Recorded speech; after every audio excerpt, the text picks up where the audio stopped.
We're on page 1046. Here, let's have a look and see. When you go out to war against your enemy, this is going to be one of the strangest setups inside of the Chumash that we're going to come across. This is here, the English has got this wonderful little caption over here, the woman of beautiful form. Sounds intriguing, right? What happens is quite simple. We'll read through the verses in a minute, but what happens is that they go out to war. In war, I guess, pretty much like American football, you have cheerleaders. And there are ladies that are there, scantily dressed, young ladies that are there in order to distract the enemy, so that the other side will get the upper hand.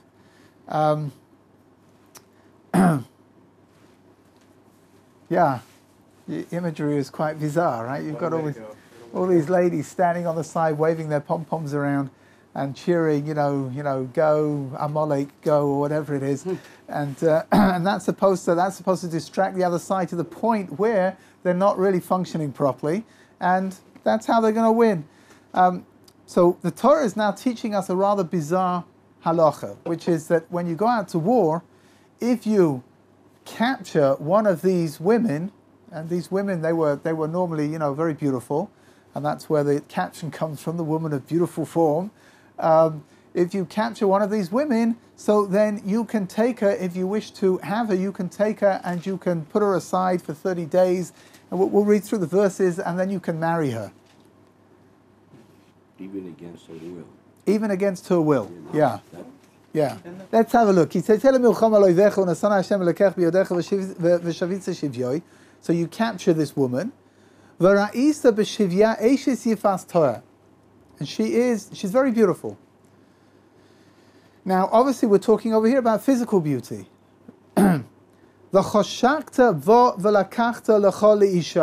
you have an incredible desire for her, and you take her for a wife. Just before we go any further, anybody here speaking Hebrew? The word v'chashakta is a very important word over here to understand the key, a key to understanding what's going on over here. The word cheshek, you see the last word on the second line, v'chashakta.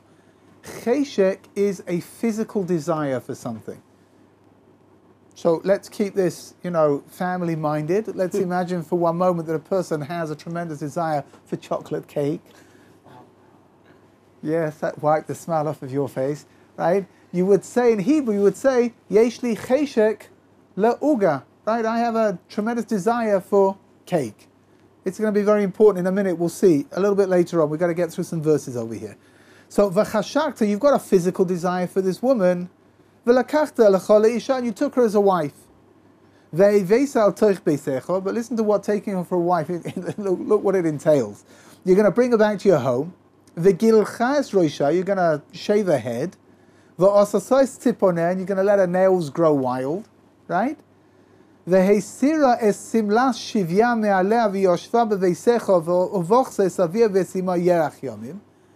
you're going to take off her whatever nice clothing she was wearing and give her something very plain. And you're going to leave her over there, and she's going to cry. For 30 days she's going to cry for her mother and for her father. Surely this is something that is not representing beautiful. Huh? Surely this is something that is not representing. Hold on, we're going to get there. Let's just read through the verses first. And then you can have relations with her, and she'll become your wife. Yeah? Clear? Not really. It's all a bit odd, right? Yeah. However, let's try to work it out. We're going to leave verse number 14 aside for 1 minute. We're going to come back to that. Let's try to work out what's going on over here. So, first of all, we have to understand that when people go out into war, this is the most incredible thing, right? In war, the level of testosterone goes wild, right? The problem with that comes a tremendous sexual drive.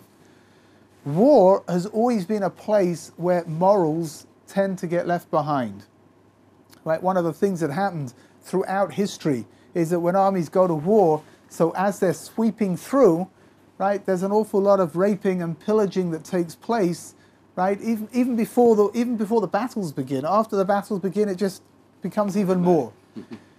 So the Torah is saying like this. I always tell everybody, all of my time, I always say the same thing. No one ever believes me. Judaism is the most realistic religion around. Right? Instead of pretending that we're supposed to be righteous and we're supposed to be spiritual, and when we go to war, it's not going to change our spiritual being, right? The Torah's come along and saying, listen, I know perfectly well that when you go into war, you're going to have this incredible drive, and you're going to be met over there with women who are really, they're there in order to stoke that drive so that you're not functioning properly, you're not concentrating on what you need to concentrate on. And therefore the Torah is giving, it's like a safety valve over here. It's giving you the opportunity to be able to live out in some form or another what it is that your drive is telling you to do. And by that way, it's going to dampen the desire. Right? Which means like this, without a doubt, one of the overwhelming reasons why people behave in the way that they behave during war is because they're not allowed to do that. But no one's going to be able to stop them anyway. If you're allowed to do something, right, things that you're allowed to do become a lot less exciting normally, right? I think I told you a little while ago, I told you about a story that I read many years ago that stuck in my mind. It's a fantastic story about a boarding school in England where the Sunday afternoon, the teacher invited all of his class over for afternoon tea, which is a big thing in England. And in the middle of the table, there was all the regular stuff for afternoon tea, but in the middle of the table there was a plate with one of these sort of silver covers, like semicircular covers, in order to keep food warm. Right? I don't know what they're called, these things. And the teacher said that he's got to go out for a couple of moments. He has to go and speak to his wife. He says, but in the meantime, they can have whatever they want, but not to open that thing in the middle of the table. And of course, the minute he stepped outside, the kids opened it up, and the thing was full of feathers. And the feathers went flying everywhere. And every time they try to, they gather them up, they try to put them back in. Every time they open up the thing to put the feathers back in, more feathers went flying out. Right? And of course, this was all a test by the teacher to see whether they were going to listen to what they were supposed to listen to.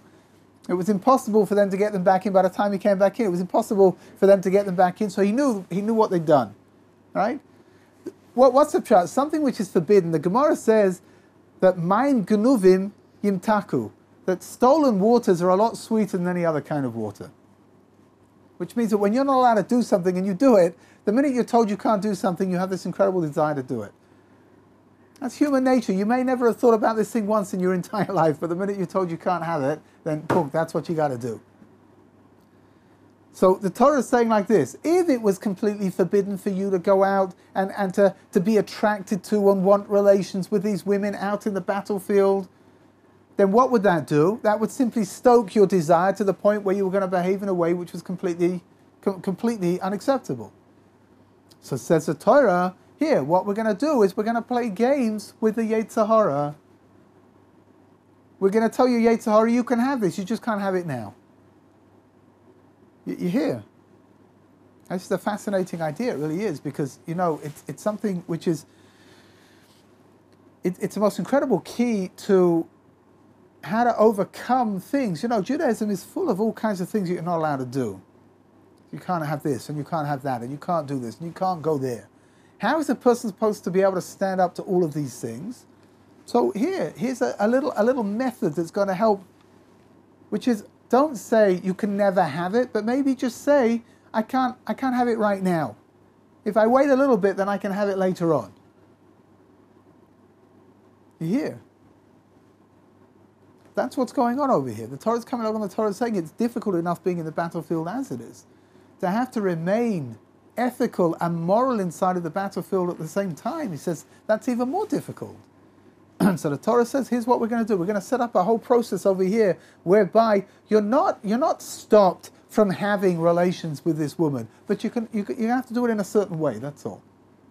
But the minute you know that it's possible for you to be able to have relations with that woman, then it becomes less important, it becomes less pressing. And maybe that's a way of being able to divert any kind of a sin that would have taken place. So here, what happens? You bring her home, you take off all the things that are going to cause you, the things that caused you to be attracted to her to begin with. So any kind of nice clothing that she's wearing is taken off, and she wears something very unexciting. right? Her hair is cut off. Hair is something very, very, very, very fundamental to a relationship. Is hair, right? People very often, the first thing you're attracted to is somebody's hairstyle. Fingernails were considered to be something, again, even today, women spend a lot of time with their fingers, right? Manicures and painting and filing and all kinds of things, right? I don't know what else they do, but it seems to take a long time. Whatever it is, it takes a long time. So all of these things are what? No, she's got to shave off her hair so that she's not going to look as attractive as she did. She's got to put on clothing which is not going to be attractive. She's going to let her fingernails, she's not going to take care of them. They're just going to grow. So they're going to become unattractive. For 30 days. After 30 days, if you come and you still want to be, you still want to have relations with this woman, then at that point it's permissible. But she's going to become your wife. You hear? So let's look at verse number 14. And if it transpires after 30 days that you're not attracted by her, you have to send her away, and she's not your slave, she's not your servant. She has to be released completely. How is this? Hold on a second. You can't do anything to her. That's it. She goes free. So just before you ask your question, I want to look at one particular word in verse number 14. The fourth word in verse number 14 says, "Vaya imloi chofatzta bo." Before, what did it say? Va'isa b'shivya aishes yivasto v'choshakta bo. What is the difference between cheshek and chefetz? Two different words. You should know that in Hebrew there are no synonyms, which means that each word has got a different meaning to it. So cheshek, which was the first word that was used, is the word which denotes physical attraction. The only thing that's driving you over here is the way that she looks. Right? The imlo chafatzta bo, chefetz is something which is far deeper. Chefetz is something which has got an internal dimension to it. Right? So for example, you can go out with a girl and you can find her very, very attractive. But as you get to know her, right, physically, but as you get to know her and you see that she's not such a nice person, she'll become less attractive. Because the two dimensions blend with each other, and the opposite happens very, very often. You can go out with a girl and you don't find her so attractive. But as you get to know her and you realize what a beautiful person she is inside, so then all of a sudden she becomes more physically attractive in your eyes than she was before. That's the dimension of chefetz. Chefetz is the inner dimension of who you are. So the Torah is saying like this, that if after 30 days of having seen this woman, right, in a state of disarray, crying her eyes out, in a state of great upset, right, if after 30 days you don't find her attractive anymore, so let her go. That's what the Torah is saying. Can't hold on to her. Right? Can he have any relations, at least, as soon as he met her? It's machloikis in the Gemara, which is what you were talking about, right? That whether they can have relations once, and then everything takes place over here. Once. Yeah, whatever. I mean, it's not 100% clear. Yeah. My issue is, why is the Torah talking about you captivating, you having, you letting a woman go and all of this lot? What? Surely a relationship should be something that isn't involved in that. A relationship is supposed to be something which is built on things other than your levels of testosterone going crazy because you're in battle. That's not what I'm saying. It's also to do with like taking a woman captivity, stuff like that. Yeah. It just doesn't seem right. No, you're right. It doesn't seem right. So again, there are two dimensions over here. The first dimension is the one that we mentioned already, which is the first dimension is trying to work on the man, on his desires, to work this out in such a way that he's able to get beyond the desires and not get caught up over here just in the physicality. Right? Hold on one second. However, there's a second dimension which is something very spiritual over here. The Orach Chaim HaKadosh, like one of the early authorities, very sort of Kabbalistic approach, he says like this. He says there are all kinds of neshamas, all kinds of souls that end up in non-Jewish bodies, for whatever the reason.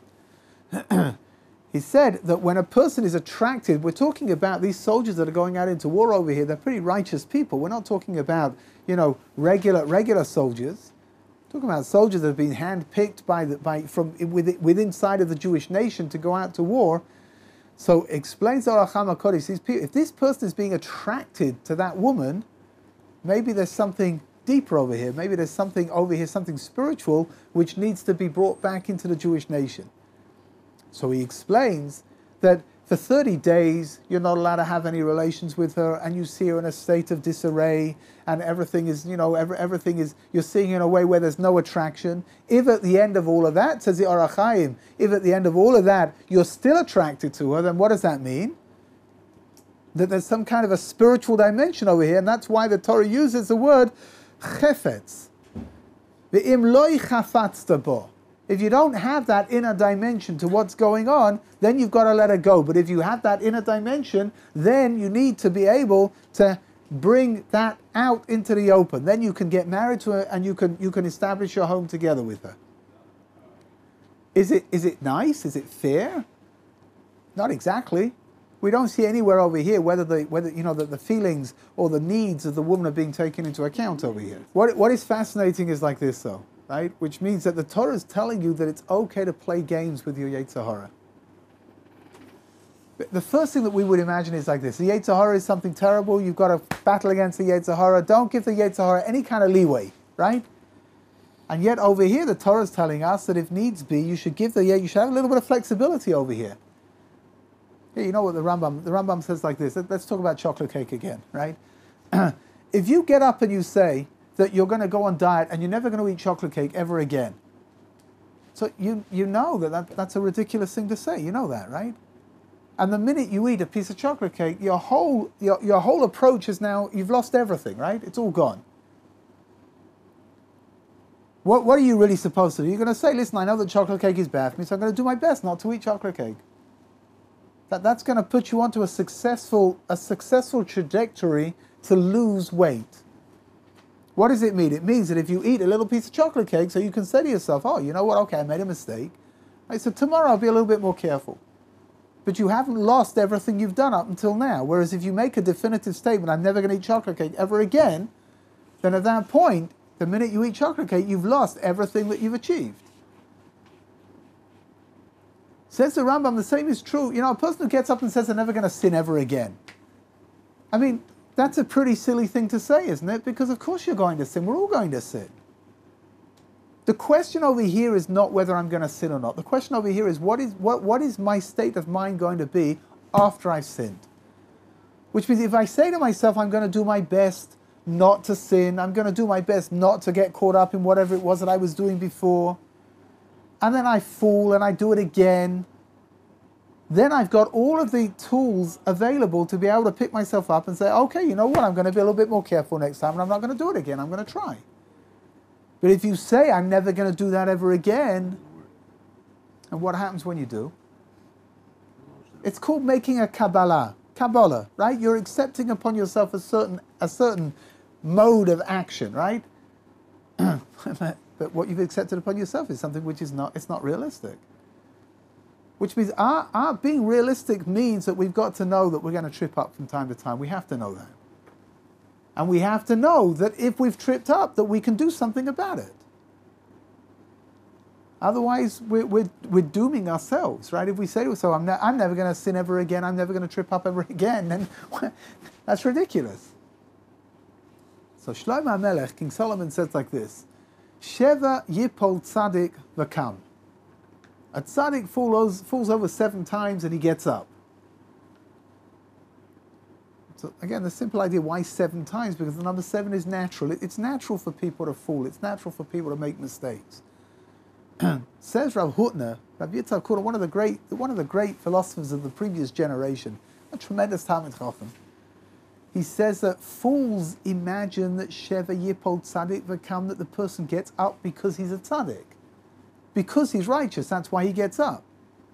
He says that's not what King Solomon is saying. What King Solomon is saying is that he becomes a tzaddik by getting up. You hear the difference? If you think it's the first one, then we don't have a chance because we're not tzaddikim. So if we fall, that means that we're lost, right?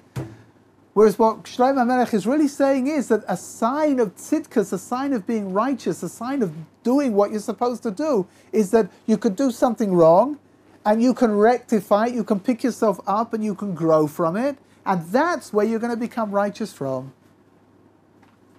Tshuva. Tshuva, right? It's interesting, the word tshuva comes from the word lashuv, to return, to come back to God. You hear? To do tshuva means to recognize you've done something wrong, and okay, now to build. And everybody here knows as well as I do that sometimes it's doing things wrong which draws us closer to God ultimately, right?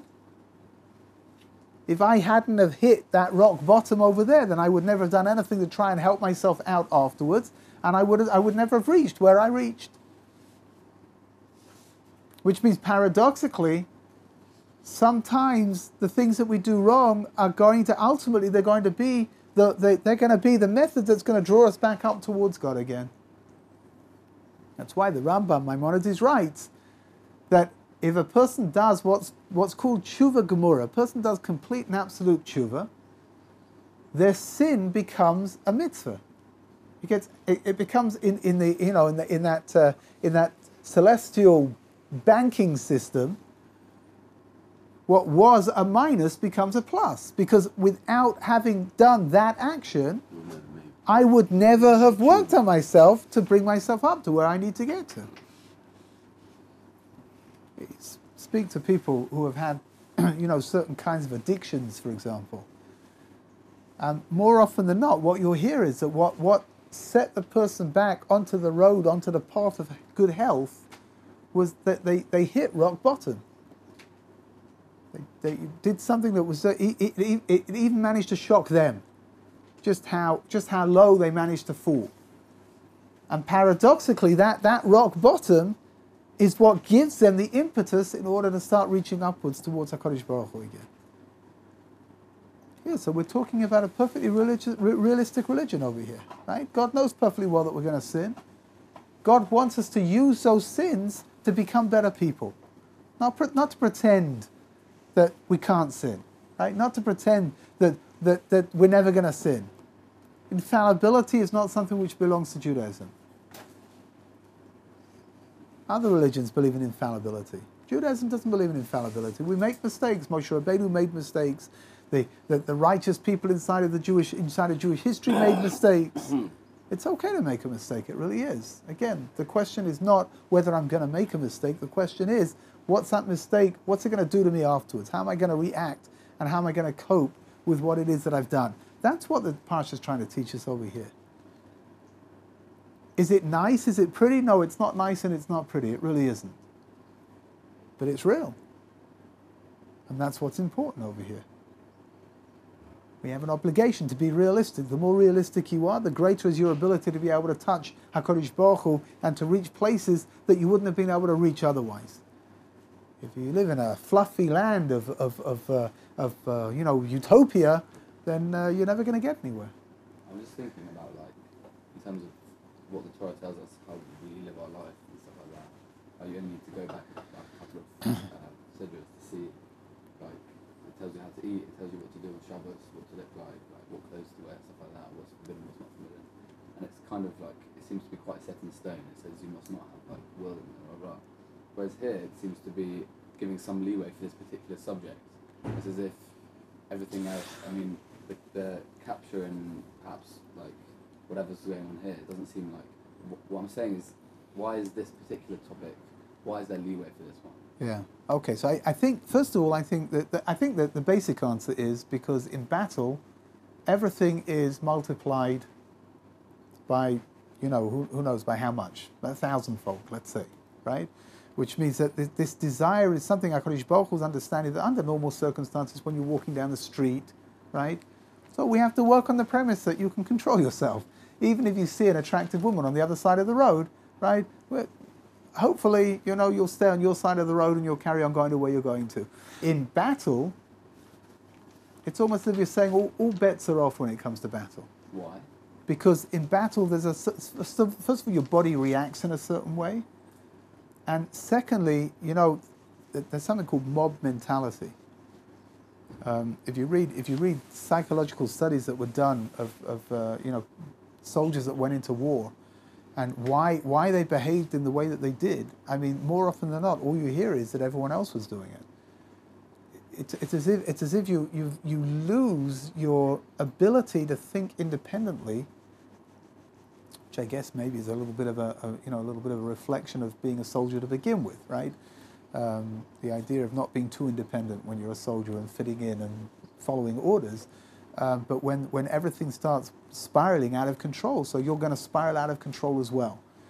And it could be that maybe the basic understanding over here is that HaKadosh Baruch Hu is saying that here you should know that in very extreme situations, I want you to be able to hold on to who you are. I want you to remember who you are.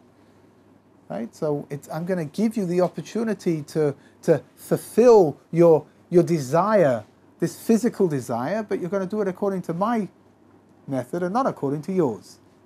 Right? But there is something a little bit deeper over here as well, which means that it's true that the Torah tells you that you can't do this and you can't do that and you can't have this and you can't have that, and it's written very much in definitive terms. However, the Gemara, there's the most tremendous Gemara, a fascinating Gemara. The Gemara says that when a person is overwhelmed with a desire to sin, and he can't control the desire, so he should take himself off to a place where nobody knows him, and he should wear different clothing from the clothing that he normally wears, and he should do whatever he wants to do.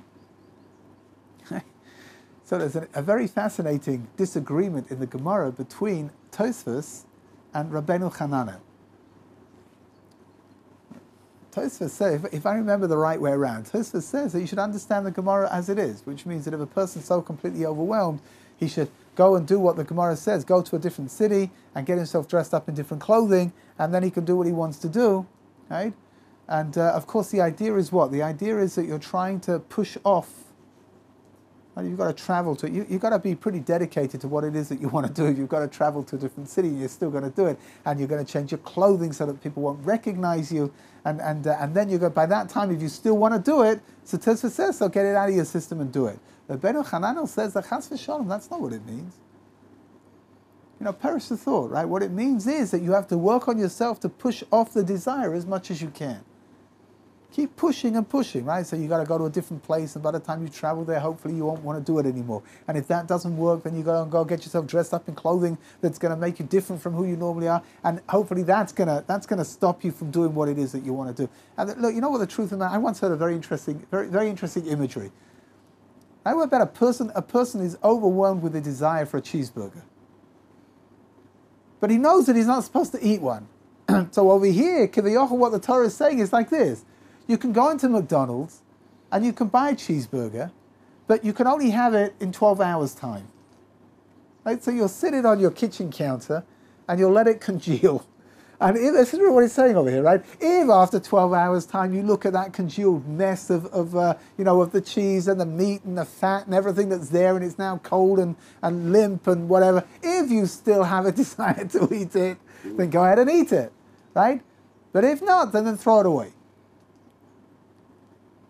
Am I recommending that that's what you do? No, I'm not recommending it. What we really need to do is we need to work on ourselves to reach the point where we know that we shouldn't be buying it to begin with. But if it's going to help me to buy it, to know that if I really want it, I can have it, and then I'm going to leave it and I'm not going to have it, then everything's fair. In the fight against the Yetzer Hara, everything's fair. I'll tell you something fascinating. This idea of controlling the Yetzer Hara has got a lot to do with the way that you're brought up, right? You know that little kids, when they go to the supermarket, not here in Israel, it's a little bit more complicated because everything's kosher. But abroad, anywhere in Chutz La'aretz, anywhere, a kid, mother takes the kid, and when you're standing at the checkout line, what's always there? Kosher sweets. Right, the chocolates and you name it, all the candies and and the sweet stuff, whatever it is, right? So little kid says, you know, Mummy, I want that. All the mummy has to tell him, the little 3-year-old kid, right? All the mummy has to tell him is, it's not kosher. And if the kid's been brought up in a kosher home and that's the way that they've been educated, it's enough, finished. End of meltdown, right? Whereas a kid who doesn't know that, or a kid who's not Jewish, will continue screaming and shouting until either the mother finishes up her groceries and gets out of there, or until she agrees and she gives him whatever he wants. What's the difference between the two kids? It's only education, nothing else. And the parents brought him up. A kid is brought up in a way knowing that certain things he can have and certain things he can't have. So when he asks for something he can't have, that's it, finished, enough, it should be enough. I once saw a cute joke that a mother and her kid, and they're walking down the candy aisle, and the kid's screaming, Mummy, Mummy, I want this, I want that. And the mummy says, no, you can't have that, it's not kosher. And then they walk down a little bit further, I want this and I want that. And he says, no, you can't have it, it's not kosher.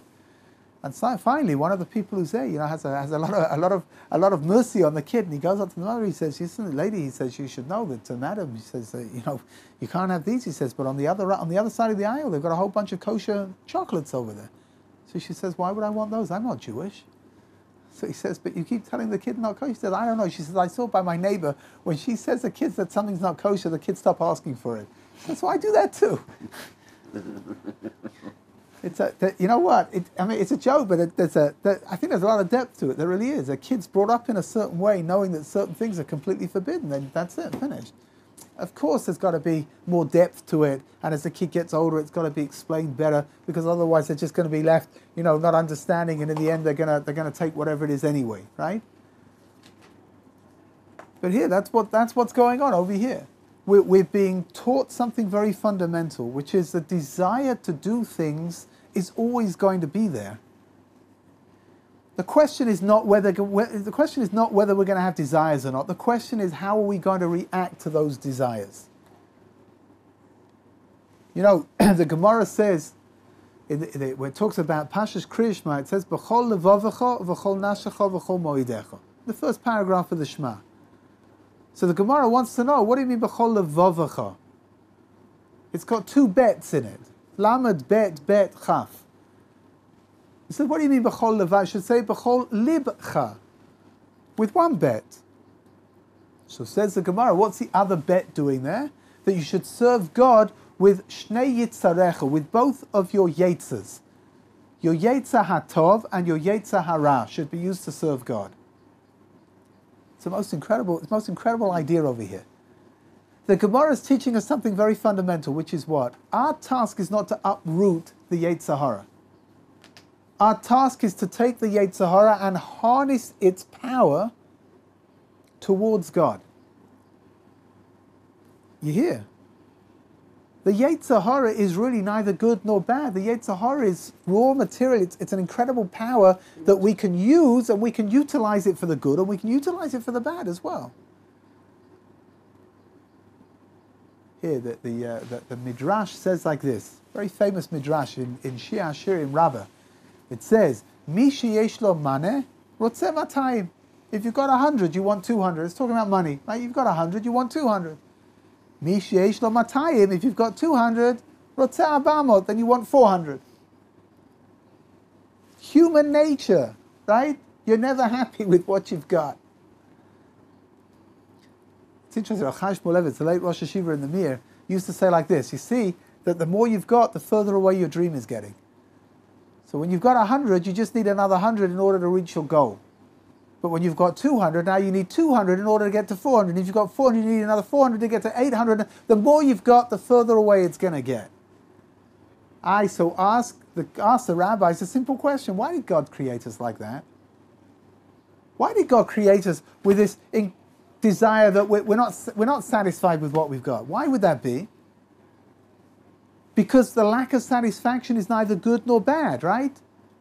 The desire for more is neither good nor bad. What is it? It's raw material. I can channel my desire for more into the material world, and I can channel the desire for more into the spiritual world. Which means that if I've done one mitzvah, It shouldn't be enough. I want to do 2, and if I did 2, I should want to do 4, and if I did 4, I should want to do 8.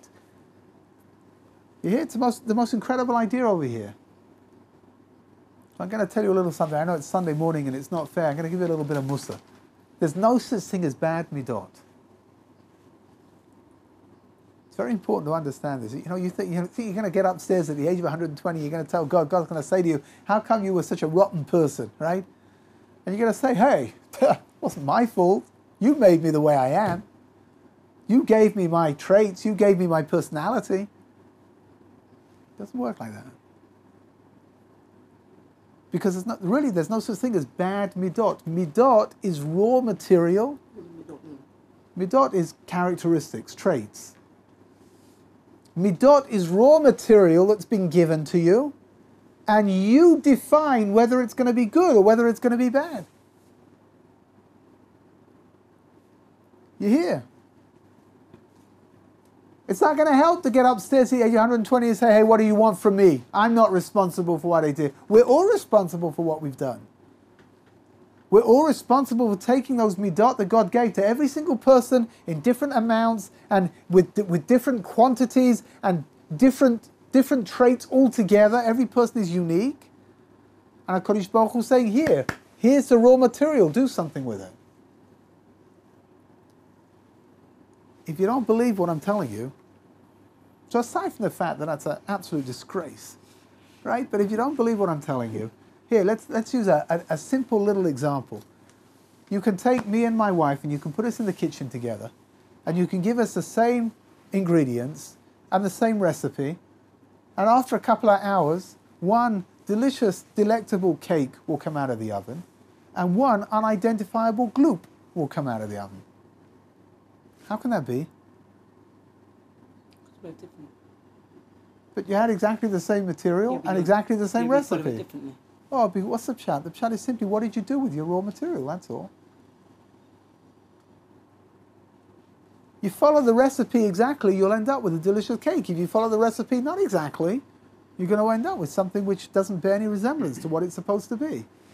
That's exactly what midot are. HaKadosh Baruch Hu gave you all of these things and he gave you the Torah. Here, the Torah is the recipe book. Follow the Torah and it doesn't matter what kind of traits you've got, what kind of personality you've got, because you'll be able to turn yourself into what God wants you to be. But only if you follow the rule book. If you don't follow the rule book, it's not going to happen. One last thing over here. You know what? I told you that's enough mussar, but apparently it's not, because there's a very famous Zohar over here. The Zohar HaKadosh says that this idea of crying for 30 days is the month of Elul. The Zohar says this is all referring to the concept. It's interesting that Parshat Tetzei always falls out in the month of Elul. That's the month that we're in now, the month before Rosh Hashanah, the month that's been dedicated towards trying to maybe to rectify some of the things that we did through the year, to try and turn them into something better than they were. Says the Zohar HaKadosh that this idea of crying for 30 days, it's talking about the month of Elul, and the idea of recognizing that we have to bring ourselves to a certain point where we understand that we have what to cry about. Even if you had a good year, but there were things inside of the year that certainly could have been better than they would have been. So I saw once a very, very beautiful idea. You know, I don't know if any of you are paying attention when you pray. Most people don't. But in the mornings and in the evenings, we add an extra prayer. We add in a David Hashem, which is a prayer that's recited from the beginning of Elul until the end of Sukkot. It's being recited for a long time. They do it right there. Nusach Sfar, they do it at Mincha time. In Nusach Ashkenaz, we said it at Ma'ariv time, but it's said twice a day. Take a look at what the thing is saying over there. What the prayer is saying. It talks about Rosh Hashanah. It talks about Yom Kippur. It talks about Sukkot. Interestingly enough, it doesn't seem to talk about Elul, even though we recite it for the most amount of time in the month of Elul. Because the whole of month of Elul, we're reciting the David Hashem. But towards the end, I think it's a penultimate sentence, it says Lule hemanti lirois Hashem. The word Lule is spelt Lamed Vav Lamed Aleph, which is Elul backwards. which means it's alluded to. Inside of the prayer, Elul appears. So I thought to myself once like this, why would that be? Why would Elul appear backwards? Because the function of the month of Elul is to be able to stop and take stock, look back at the year and see what was, in order to try to understand what needs to be worked upon, in order to try to understand where my weaknesses lie. You get to the end of something and then you can look back and you can start making judgments and you can start deciding what's what. You hear? Lule, Elul. You've got to get to the end of the year in order to be able to recognize that what has passed is now the end of the year, and now we've got to try to look back and see what that year was all about. That's really what the Zohar is saying over here, that this idea of crying for 30 days and this idea of crying for the father and for the mother, it's all very esoteric, it's very Kabbalistic. The father is HaKadosh Baruch Hu, the mother is the Shekhinah, the divine representative of God down here in the physical world. That the person's crying for the time that was spent in the year when they weren't focusing on the spiritual, they weren't focusing on God, they were focusing more on themselves. Good, okay, let's go on. Is anybody here a firstborn? Here, the firstborn's inviolable right. Ki tiyena leish shtei nashim. A person's got two wives. This happens all the time, you know. Achas ahuva v'achas snua v'yodu lo bonim ahuva v'asnua v'aya ben abechol esnia. And he has two wives, one of them he loves and one of them he hates. And, don't look at me like that, and they both become pregnant around the same time and they both give birth. And the wife who he doesn't like gives birth she gives birth first, and then the wife he loves gives birth second. Why are we talking about wife that you would love and the wife you would hate? Well, you're wondering how there can be one that you would love. No, but why would you need one that you would hate? Well, here, because over here we're learning a halacha, and it's bringing us an extreme example. in a minute you'll see, right? When we learn the next bit, you'll see that it has to be like this, otherwise we're not going to learn it. So here, even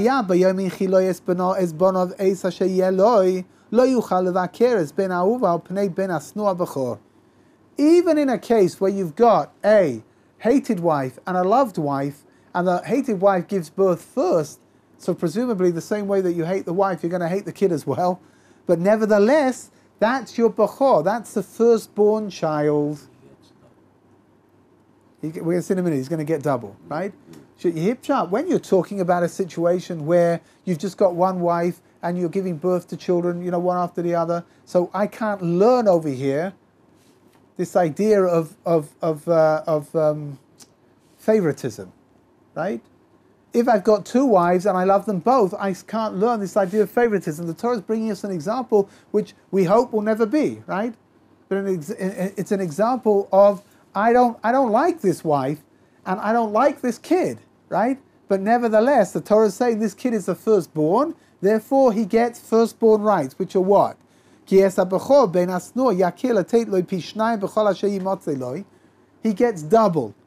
Because he's the firstborn. However way you swing it, he's the firstborn. What does it mean to get double? So, let's say you've got four boys. So the inheritance is split up into 5, and the eldest child gets 2, and everyone else gets 1. Right? If you've got 2 boys, then it's split up into 3, and the eldest gets 2, and the other one gets 1. If you've got 10 boys, you split up into 11, and the eldest gets 2, and the others get 1. Yeah. So women don't get anything from inheritance. Right. Here, what's chat? Let's try to answer what's going on over here. Some important ideas. First of all, why do daughters not inherit from their fathers? So the answer is because the assumption is that the daughter is going to get married, so she'll have the inheritance from her husband, which means that it's balancing itself out on each side. However, it's important to understand something, that with an inheritance, if a daughter is not married, when a father passes away, if a daughter is not married, then the brothers have an obligation to support her, even at the expense of their own inheritance, which means that there's only enough money to support her or for the son to get an inheritance, and it's used to support the daughter. Right? On top of all of that, there are ways where daughters can inherit, but the will has to be written up in a certain way in order to fulfill the criteria of the Torah. That's all. It's not quite as stark as it sounds when you first read it through. That girls don't have any kind of an inheritance, and it's another chauvinistic indication inside of the Torah. It's not true. It really isn't. It comes out in a stark way because according to Torah law, girls don't inherit from their fathers. Again, why not? Because they're going to inherit from their husbands. They'll be part of what their husbands inherit from their husband's father, right? From the girl's father-in-law. But if not, they've got to be taken care of. And if the father wants to make sure that his daughters are taken care of, he can put that into his will as well. It's just got to be written in the right way. Next part of the Parsha over here is something even more bizarre, if you ask me, than the woman of beautiful form. Even though, unfortunately, it doesn't involve any kind of, relations or, desires. But we'll see here. Ki yela ish ben soirer o moire enenu shomer bekol aviv bekol imoy v'yisru oisoi v'lo yishma alen. You've got a rebellious kid. Sounds like a teenager, but he can't be a teenager. He's younger than a teenager. How old is he? From 13 and 3 months. Which means as a parent, you've got a 12-week window to get rid of your kid. Right? Literally Iceland. Yeah, we're going to see, yeah. You gotta, they say like this, that when kids are 4 years old, they're so cute you could eat them up, right? When they become teenagers, you wonder why you didn't. Right? So you've got a kid who doesn't listen to his parents. What's he doing? What was he doing? They grab him, they bring him to court.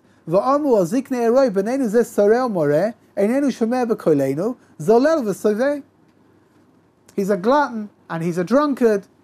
He stole money and he bought meat and he bought wine and he ate it and he drank it. And then what do? They kill him. The mace. You stone him to death.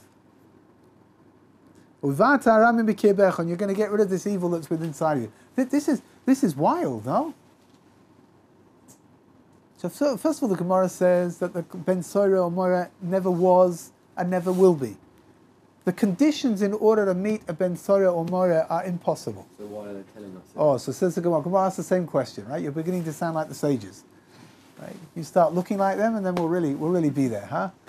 But ask the Gemara the same question. The Gemara says, in order for people to learn Torah and to bring more of God's majesty into the world, which means happens in a couple of places where we have things that the Gemara says cannot be, could never happen, right? Again, because of the conditions laid down in order for that thing to be.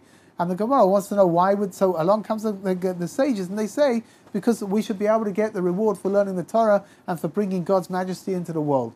It's like in a certain sense, it's like a freebie from God. But, says Rav Hirsch, there is the most incredible educational message over here coming through the story of Ben Sora Omara, which means that it's not just some kind of a technical issue, some kind of an academic thing that allows us to learn Torah, and then we can get a little bit more reward here in the world. Says Rav Hirsch that it's the most unbelievable, practical, educational dimension that comes together with it. So he says like this. Verse number 19, Verse number 20. That this boy does not listen to our voices. Does whatever he does. Right? So interesting, the Gemara says that the husband and the wife, they have to look the same, they have to sound the same, their voices have to be the same. That's why all of these details are not, it's not applicable practically. But says Rav Hirsch the most incredible idea over here. He says that the Torah is coming to teach, right? Einenu shomea b'koilenu. A father and a mother have to share the same voice, which means educationally, when you're bringing up children, when you've got one parent saying one thing and one parent saying the other thing, don't expect the kid to come out of this knowing what he's supposed to do. Parents are supposed to be a joint front. Which means that when parents are trying to educate their children and trying to imbue their children with a sense of what's right and what's wrong, they're trying to teach them, the techniques for living in this world and for functioning and succeeding in this world. The kid has got to hear the same thing from each parent. Right? You hear the idea, which means that when a parent comes along and says that you can't do this, and the kid knows that if he goes to the other parent, the parent will say, oh yeah, okay, you can do it.